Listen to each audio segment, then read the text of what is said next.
Bien, estábamos analizando entonces los posibles puntos de inflexión. Es decir, donde la derivada segunda valía 0, determinamos que ese valor era x igual a menos 1, y nos falta determinar si existe algún valor en el cual esa derivada segunda no existe.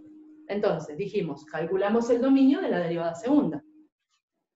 Dominio de f segunda de x. Se trata de una función lineal, o sea que por lo tanto, sin duda alguna, el dominio sería el conjunto de todos los reales. Y por lo tanto, eso significa que la derivada segunda existe para todo valor de x. Conclusión, el único posible punto de inflexión es este que obtuvimos en primer lugar, x igual a menos 1. Ahora bien, dijimos que ese posible punto de inflexión se puede convertir en un punto de inflexión. ¿Y cómo hago para determinar eso? Analizo si en ese punto cambia la concavidad de la función. ¿Cómo lo puedo hacer? Analizando el signo de la derivada segunda. Silenciar el coso porque si no se escucha todo lo tuyo. Silenciar tu micrófono. Bien, entonces, ¿qué es lo que necesitamos saber ahora? Que en aquellos intervalos en los cuales la derivada segunda tiene un signo positivo, la función resultará ser cóncava hacia arriba.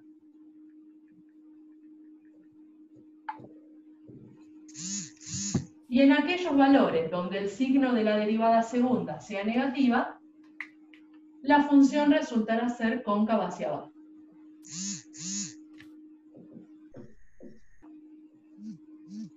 Por eso, lo que voy a hacer ahora es precisamente analizar intervalos. ¿Qué intervalos voy a tener en cuenta? Bueno, voy a tomar nuevamente el dominio de la función y voy a utilizar como referencia este posible punto de inflexión. Es decir, voy a dividir el dominio teniendo en cuenta ese posible punto de inflexión. Por lo tanto, van a quedar determinados solamente dos intervalos. Voy a hacer un intervalo que vaya del menos infinito al menos 1, y otro que vaya del menos 1 al más infinito. Porque el dominio son los reales.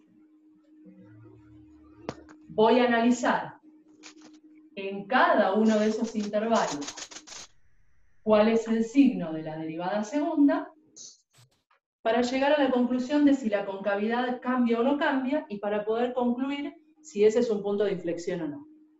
Esa es la idea. Bien, evaluamos de la misma manera que lo hicimos en el caso anterior. Voy a tomar un punto cualquiera de esos dos intervalos y voy a analizar el signo de la derivada segunda. Entonces, digo, bueno, a ver, entre el conjunto que va del menos infinito al menos 1, ¿qué valor podría tomar? Y bueno, podría ser, por ejemplo, f segunda de menos 2. Y del intervalo que va del menos 1 al más infinito, ¿en qué valor podría evaluar la derivada segunda? Podría ser, por ejemplo, f de 0. Evalúo la derivada en esos puntos, la derivada segunda, y me fijo qué signo tiene. Entonces, recordemos que la derivada segunda era la función 12x más 12. ¿Qué ocurre si la evaluamos en menos 2? Nos queda 12 por menos 2, menos 24, más 12 nos queda negativo. O sea que si la derivada segunda es negativa en ese intervalo, la función va a ser cóncava hacia abajo. ¿Y qué ocurre si la evalúo en 0? 12 por 0 es 0, más 12, 12. O sea que la derivada en el otro intervalo resulta ser positiva. ¿Qué conclusión obtengo a partir de esto? Si en el primer intervalo la función es cóncava hacia abajo y al llegar al menos 1 la concavidad cambia, puedo asegurar que en x igual a menos 1 tengo un punto de inflexión. Si la concavidad no cambiaría, entonces me quedo solamente con que ese es un probable punto y nada más, pero no llegó a ser un punto de inflexión. Bueno, vuelvo a repetir, de la misma manera que hicimos con el máximo e hicimos con el mínimo, si yo este punto lo tengo que marcar en un gráfico, necesito la imagen de menos 1.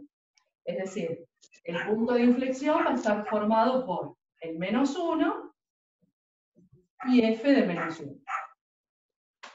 ¿Cómo obtengo la imagen de menos 1? Bueno, tomo la función original y reemplazo, le doy a la x ese valor. Evalúo la función en menos 1. El resultado es 32.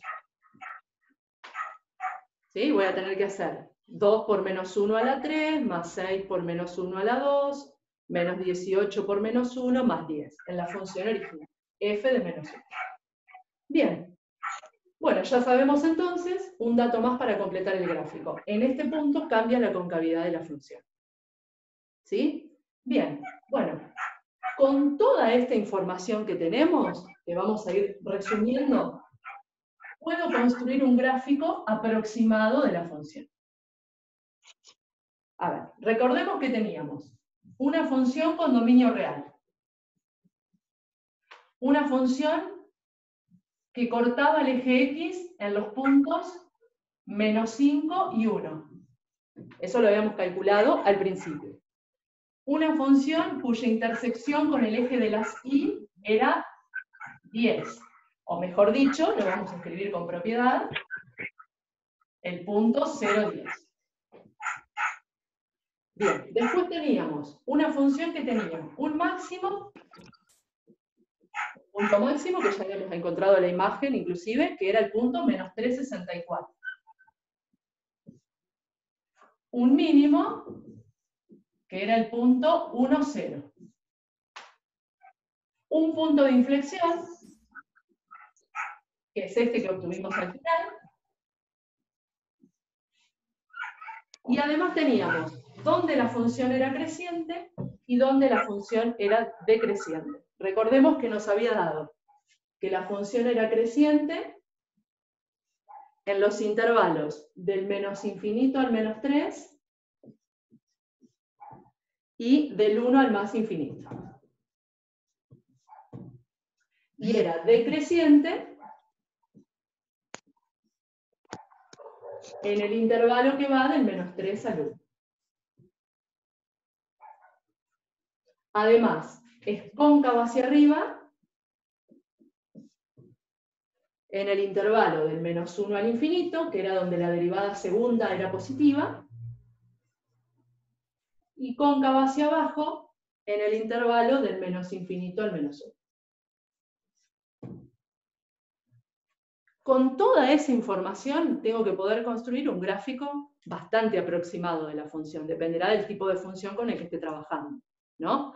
¿Qué es lo importante acá? Que podamos interpretar qué significa cada uno de estos elementos, por eso yo fui haciendo hincapié a medida que los calculaba, qué significaba que la función tenía un punto crítico, ¿no? Qué significa que la función tenga un punto de inflexión. Bien, entonces, si yo me pongo a resolver con cualquier otro tipo de función, conceptualmente ya tengo una idea de qué significa obtener cada uno de esos elementos. Bien, ¿cómo me quedaría el gráfico de la función?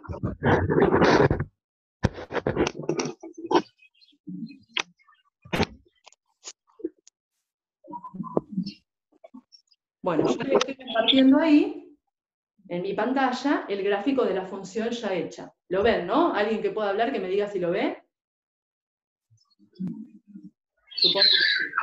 Bien, Sí, se ve. Perfecto, muy bien, gracias. Sí. Fíjense que el gráfico de la función tenemos acá marcaditos. La raíz, una de las raíces, que era el punto menos 5, 0. Otra de las raíces, que es el punto 1, 0. La ordenada la podemos ver ahí, que intersecta el eje Y en el punto 0, 10. El punto máximo, menos 3, 64. El punto mínimo... Profe, disculpe. Sí. Yo no sé si tengo que ver esto porque yo tengo práctica con Evelina. ¿Lo tengo que ver igual o no? Te va a servir a lo mejor para más adelante. Podés, igual ya estoy terminando yo, pero bueno, Evelina tiene mañana Listo. la clase. No, de nada. Bien. Decía entonces, el Sí. máximo en el punto menos 3,64, el mínimo en el punto 1, 0, que coincide con una de las raíces, y analicemos qué pasa. Fíjense, del menos infinito hasta el menos 3, la función es creciente. Nos dio creciente, llega al punto máximo. Del 1 al más infinito también es creciente. Si miro sobre el eje X, del 1 al más infinito, la función también crece. Y decrece del -3 al 1. Tengo marcadito ahí en verde el punto de inflexión, que nos había dado -1,32. ¿Qué significa? La función viene siendo cóncava hacia abajo, llega a ese punto y cambia la concavidad. Pasa a ser cóncava hacia arriba. Bien, o sea que ahí pudimos ver que todos estos elementos que estoy calculando los puedo volcar en el gráfico y voy a poder confeccionar el gráfico de la función sin problemas.